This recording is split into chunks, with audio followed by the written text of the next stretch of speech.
પણ તેથી આપણને મનની માલપા વાત યાદ આવી કે મારી દેવે કીધું તું કાળા એકવાર ધૂપેલિયા માથે આમ લોબડીને ફેરવી અને લોબડી તારા ખંભે મેકને જો તારા ખંભે નો બેહી જાવ તારી ચામુંડા નહીં લાગે.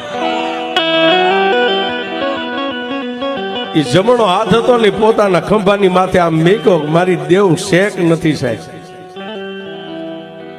જોજો ભજન કેવું થાય, ભક્તિ ક્યારે થાય, તમારી ભક્તિ પાકે ક્યારે. આપણને મનમાં એમ થયું કે હું જેથી કાળા તળાવના ટીંબેથી હાલ્યો તેથી મારી દેવે એટલું કીધું તું કાળા મારી લોબડીને ખંભે મેકને હું ચામુંડા તારા ખંભે બેહીને માંડવામાં આવીશ. એ જમણા હાથને આમ કરીને આમ ઊંચો કરીને એમ નક્કી કર્યું કે મારી દેવ શેક નહીં. સાહેબ આમ લોબડી માથે પોતાનો હાથ આમ ગયો ને ત્યાં સાહેબ લોબડી હલવા માંડી ગઈ માથે.